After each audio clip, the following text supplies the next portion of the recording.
على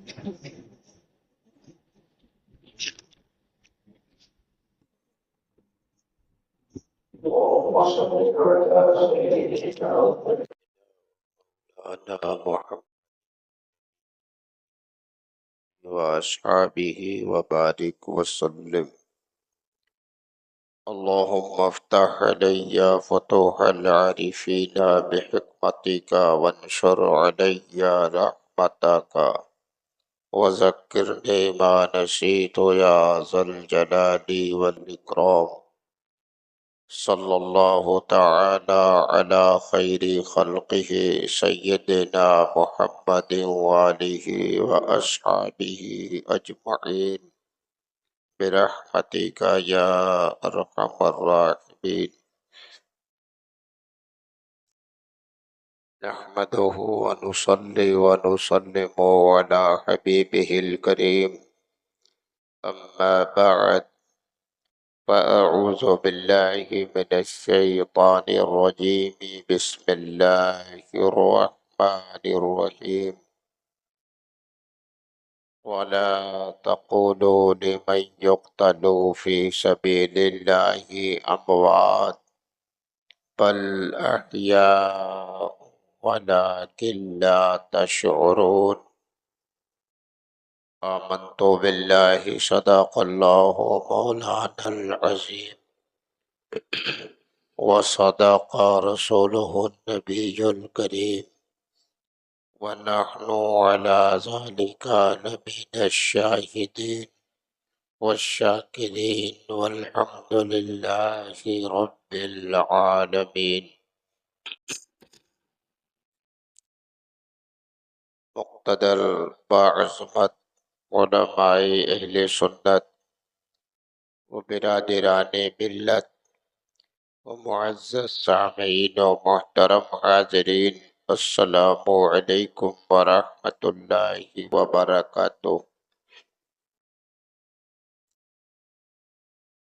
آئیے سب سے پہلے ہم اور آپ انتہائی عقیدت اور نہایت ہی محبت کے ساتھ یک زبان و یک خیال ہو کر کاشف الکروب، ماحی الحوب، شفیع الذنوب، دانائے جمیع خفایہ و غیوب، حضور اکرم تاجدار عرب و عجم، رحمت دو عالم، نور مجسم، شفیع نبی محترم، رسول مکرم، سرور کائنات، فخر موجودات، صاحب کمالات، مخزن معجزات، جامع الصفات، سید افلاک، صاحب لولاک، سرکار احمد مجتبی محمد مصطفیٰ علیہ تحیۃ و ثنا کی بارگاہ پاک میں پرتپاک انداز میں نذرانہ درود پاک پیش کریں اور سب مل کر پڑھیں۔ اللہم صلی علی سیدنا و نبینا و مولانا محمد النبی الامی وآلہ و اصحابہ وبارک وسلم۔ حضرات گرامی، ابھی گزشتہ دوشنبہ اور منگل 13 اور 14 سفر المظفر کو ہم نے آپ نے آفتاب ولایت، ماہتاب کرامت، سرچشمہ روحانیت، علم و فضل کے تاجدار، مرشد برحق، سرکار حضور سیدنا شیر بنارس مولانا شاہ عبد الوحید قبلہ فریدی فاروقی نور اللہ مرقدہ کا عرس مقدس نہایت ہی شان و شوکت، عظمت و اہتمام و احتشام کے ساتھ منایا۔ نہایت ہی شاندار دونوں دن کا پروگرام رہا۔ ہر تقریب بحسن و خوبی نہایت ہی کامیابی اور کامرانی کے ہمکنار ہوئی۔ ہمارے اہل محلہ شکر تالاب کے افراد، باشندہ، ذمہ دار حضرات اور نوجوانوں کا بھی بھرپور تعاون عرس پاک کے تعلق سے رہا۔ الحمدللہ ان سب کے ہم تہہ دل سے شکر گزار ہیں۔ نہایت ہی شاندار نعتیہ طرحی مشاعرہ اور جلسہ دستار فضیلت دونوں شب کا پروگرام بحسن و خوبی انجام پایا۔ ہندوستان کے مایہ ناز شعرائے اسلام آئے اور ایک سے ایک خطبہ آئے، مشائخ آئے۔ شہر بنارس کی تمام اپنی درسگاہوں کے علماء، اساتذہ کثیر تعداد میں تشریف لائے اور آپ کا محبوب ادارہ الجامعۃ الحمیدیہ کے فارغ التحصیل علماء، حفاظ، قراء کے سروں پہ دستار باندھی گئی، اور ان میں اہم خوشی، بالائے خوشی یہ رہی کہ میرے فرزند عزیز گلشن حمیدی کے مہکتے پھول نوجوان فاضل مولانا کلیم الدین احمد ثاقب فاروقی کے سر پہ بھی تاج نیابت رسول رکھا گیا، علم و فضل کی سند دی گئی، اور ان کی بھی دستار بندی انہی علماء اکابرین مشائخ نے اپنے ہاتھوں سے کیا۔ بحمدہ تعالی دل باغ باغ ہو گیا، روح تازہ ہو گئی۔ آپ سب کے واسطے مستقبل کا انتظام حضور شیر بنارس نے کر دیا ہے کہ اس خانقاہ میں اہل علم ہر دور میں رہے ہیں۔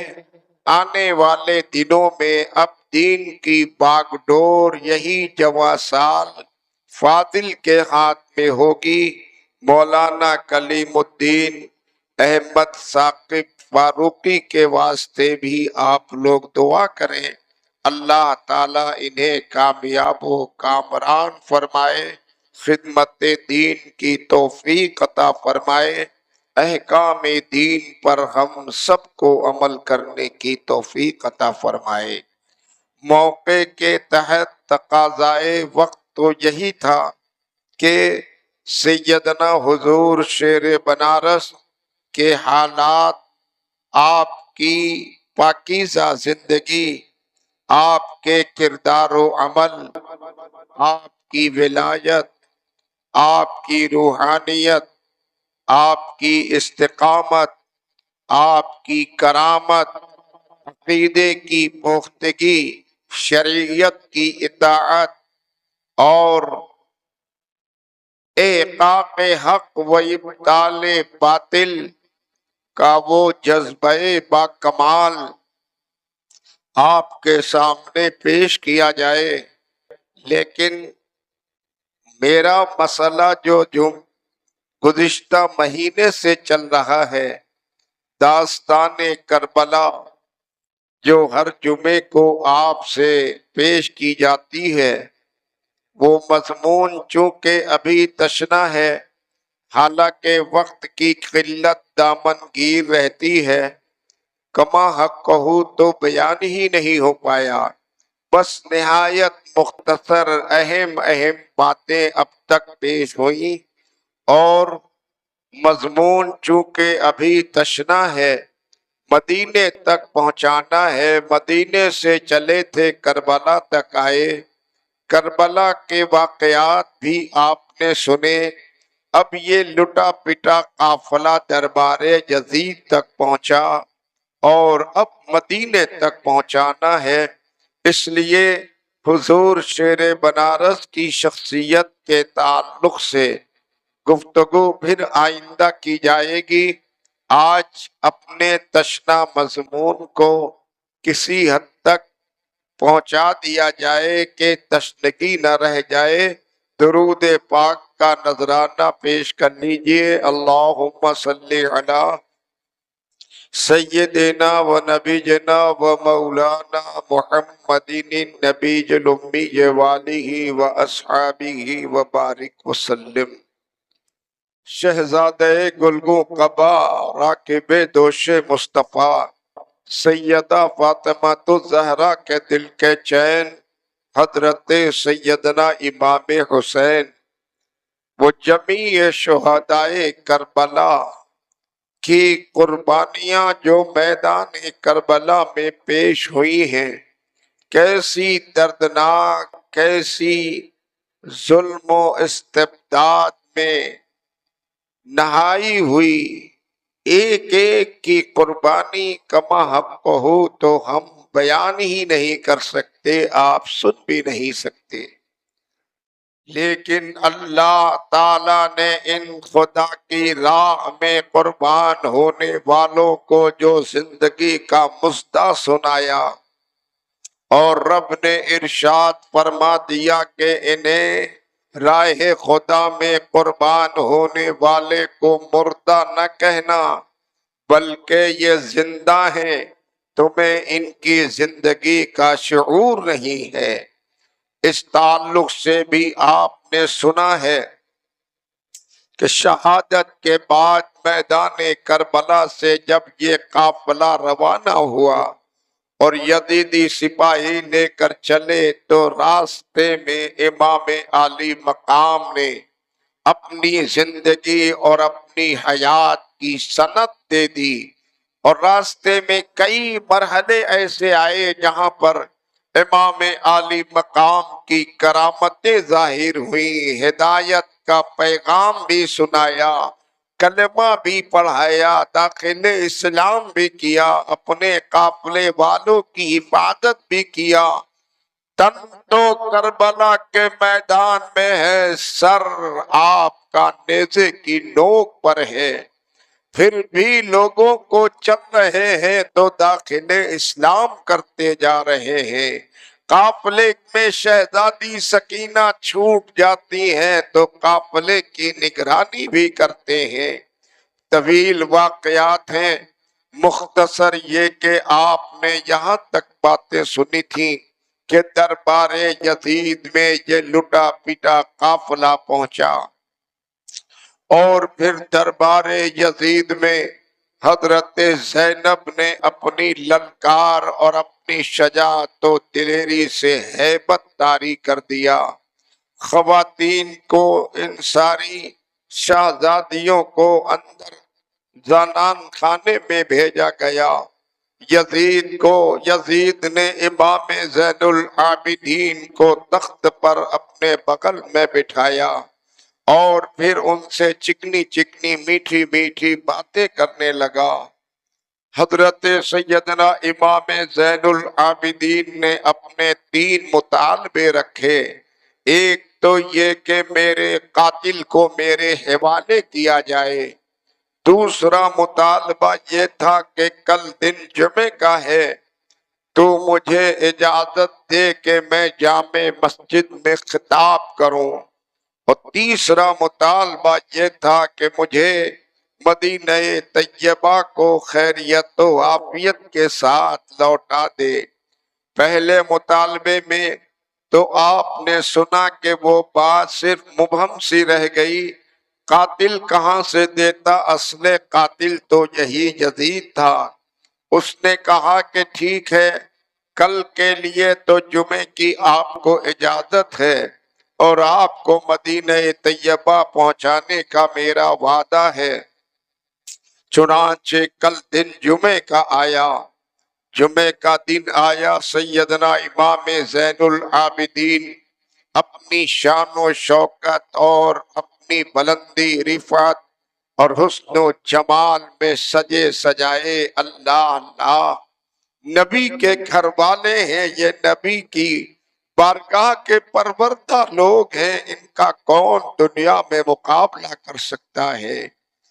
امام زین العابدین پہنچے، جامع مسجد کھچا کھچ پبلک سے بھری تھی، کثیر تعداد میں لوگ اکٹھا تھے کہ یزید نے یہاں تو وعدہ کیا تھا، لیکن وہاں ممبر پہ ایک شامی خطیب کو کھڑا کر دیا، اور وہ شامی خطیب کھڑا ہو کر یزید کی تعریف و توصیف کرنے لگا۔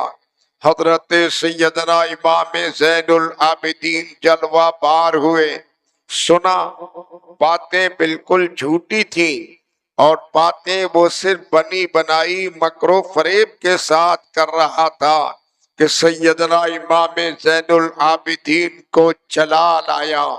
آپ کھڑے ہو گئے اور آپ نے فرمایا، یا خطیب انت بئس الخطیب، اے خطیب تو بہت برا خطیب ہے، اور یزید کی طرف مخاطب ہوئے، ارشاد فرمایا، تو نے کل مجھ سے کیا وعدہ کیا تھا؟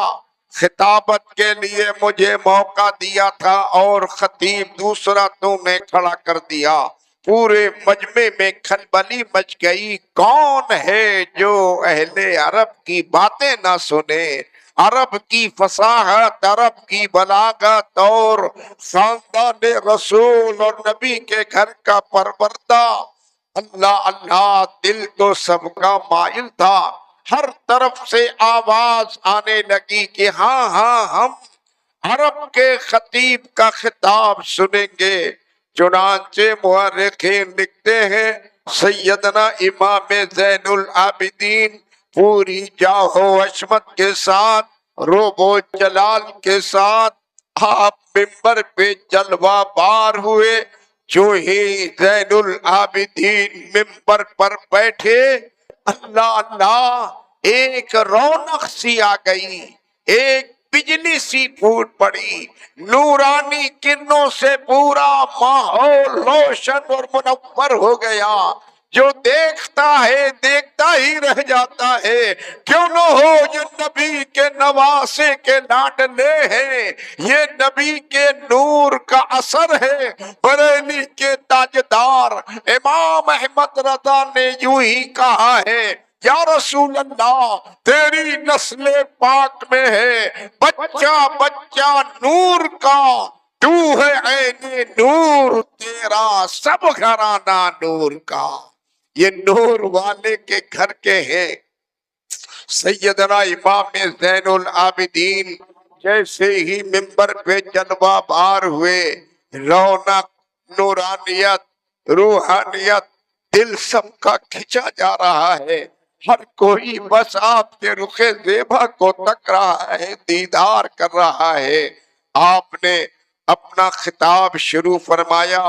ابھی خطاب شروع ہی کیا تھا کہ یزید نے دیکھا حالات بگڑ سکتے ہیں، ساری پبلک تو انہی کے گرویدہ ہو جائے گی، انہی کی غلام بن جائے گی، پھر ہمارا کیا ہوگا۔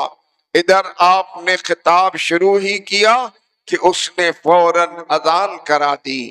اذان ہونے لگی، سیدنا امام زین العابدین خاموش ہو گئے۔ مؤذن نے اللہ اکبر کہا، مؤذن نے اشہد ان لا الہ الا اللہ کہا، پھر مؤذن نے جو ہی کہا اشہد ان محمد رسول اللہ، سیدنا امام زین العابدین نے یزید کو مخاطب کر کے ارشاد فرمایا، او یزید، یہ مجھے بتا، یہ ہمارے باپ دادا کا نام پکارا جا رہا ہے یا تیرے گھر کا نام لیا جا رہا ہے؟ امام زین العابدین نے سوال کر دیا، یزید کے پاس جواب نہ تھا۔ پورے مجمع میں مسجد کے جمیع افراد نے بیک زباں ہو کر کہا، بے شک یہ آپ کے رسول کا نام نامی ہے، آپ کے گھر کا نام اللہ نے اونچا کیا ہے، قیامت تک کوئی مٹانا چاہے تو مٹ نہیں سکتا ہے۔ سیدنا امام زین العابدین نے اذان ختم ہوئی، ماحول نہایت مقدر ہو گیا۔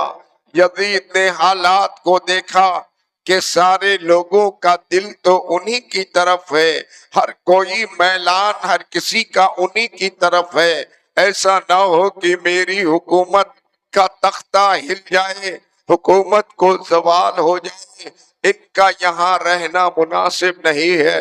چنانچہ فوراً ہی اس نے تیاری کرا دی، اور پھر سیدنا امام زین العابدین اپنی ان پھوپھیاں والدہ اپنی بہن کو ہمراہ لیا، نعمان بن بشیر کی قیادت میں اس قافلے کو دمشق سے مدینے کی طرف روانہ کیا گیا۔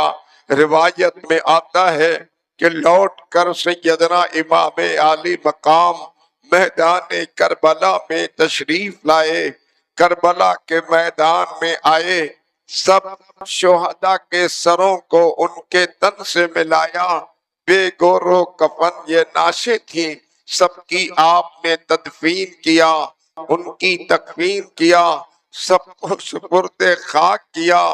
اب وہاں سے یہ لٹا پٹا قافلہ چلا، کشا کشا چلتا رہا۔ نعمان بن بشیر کے ہاتھ میں اونٹ کے نکیل ہے، وہ آگے آگے لیے جا رہے ہیں، حضرت سیدنا امام زین العابدین چل رہے ہیں، ان کے پیچھے یہ چند خواتین ہیں، سب مدینے کی اور جا رہی ہیں۔ اللہ اللہ، دنیا میں ہر انسان اس درد کو سمجھتا ہوگا کہ جب کوئی مصیبت میں گرفتار ہو کر مصیبت سے چھٹکارا پاتا ہے، اور جب اپنے عزیزوں میں، اپنے محلے میں، اپنے وطن کو جاتا ہے تو اس کا زخم بالکل تازہ ہو جاتا ہے، ساری باتیں یاد آنے لگتی ہیں۔ یہ وہ لوگ ہیں جنہوں نے کربلا کے میدان میں ایک ایک کا گلا کٹتے اپنی پیشانی کے نگاہوں سے دیکھا ہے۔ جب مدینے سے چلے تھے وہ دن بھی سب کو یاد ہے، اور آج لوٹ کر پھر مدینہ جا رہے ہیں تو آج کی حالت زار پر بھی سب کو پورا خیال ہے۔ کشا کشا چلتے رہے، راستے کے واقعات بھی طویل ہیں، منزل بمنزل گزرتے ہوئے یہ لٹا پٹا قافلہ مدینے کی دہلیز میں داخل ہو گیا۔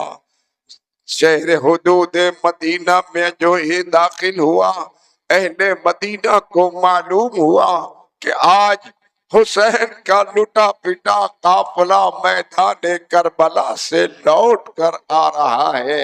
اللہ اللہ، مدینے کی دھرتی پر ایک زلزلہ سا طاری ہو گیا۔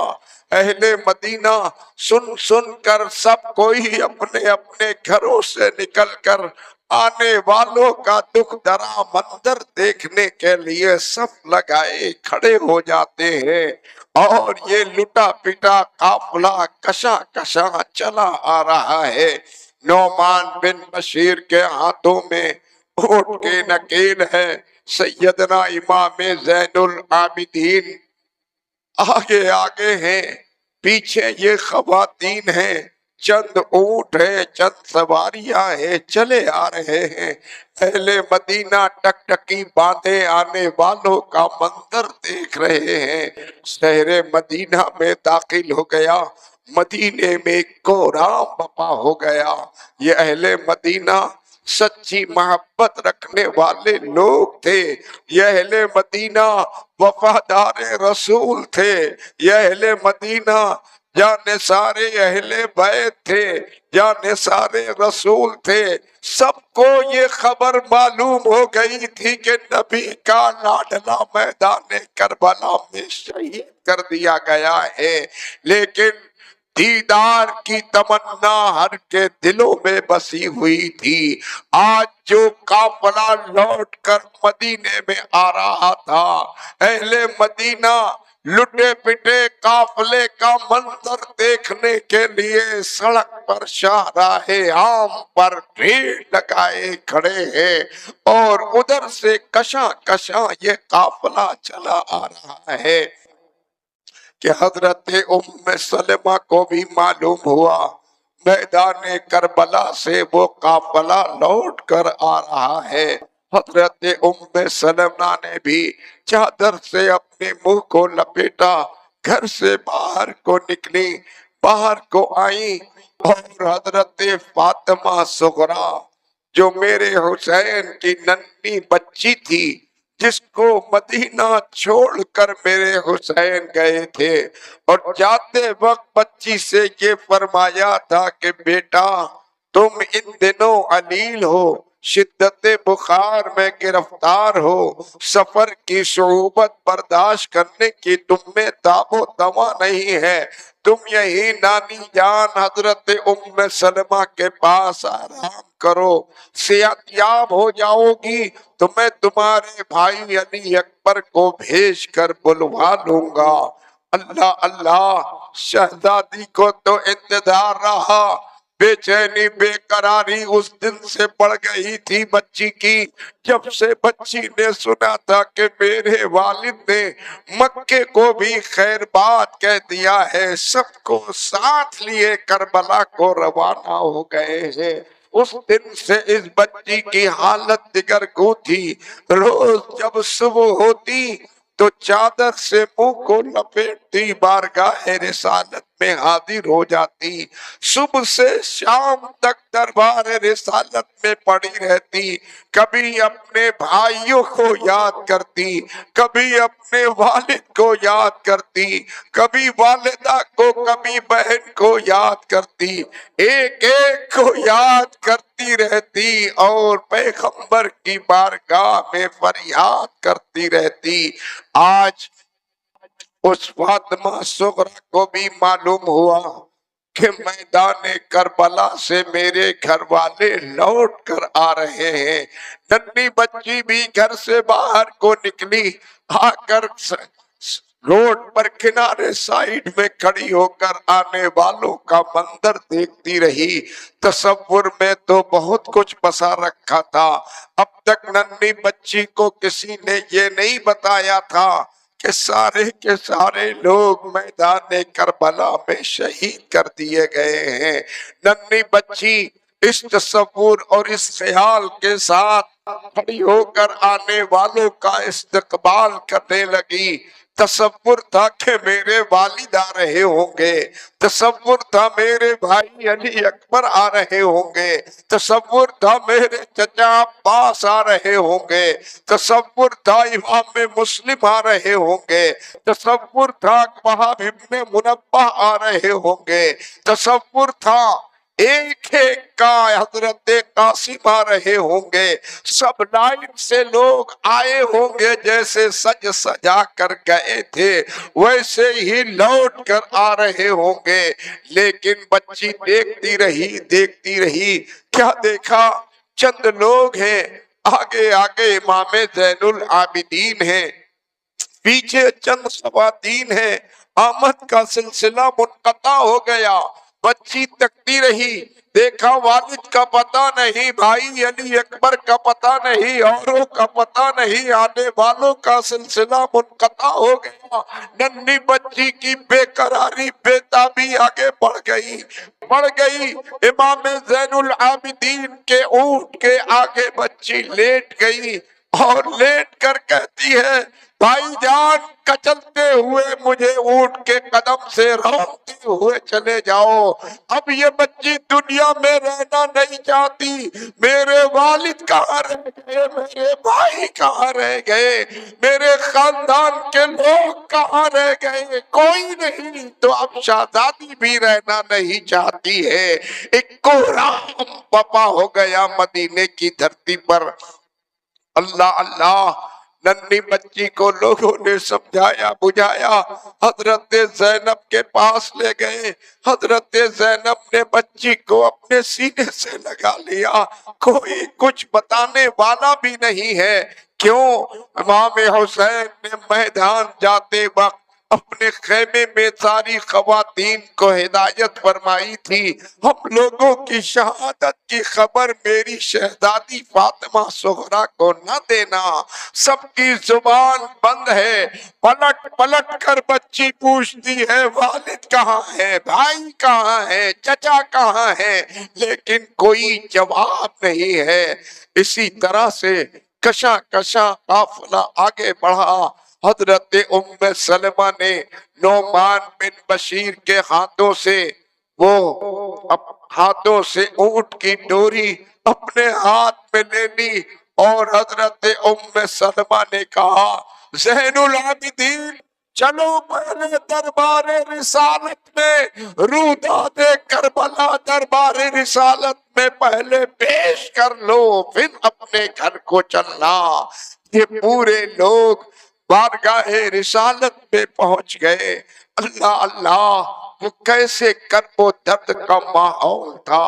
اہل مدینہ کے آنکھوں سے آنسو ساون بھادو کی طرح برس رہے تھے.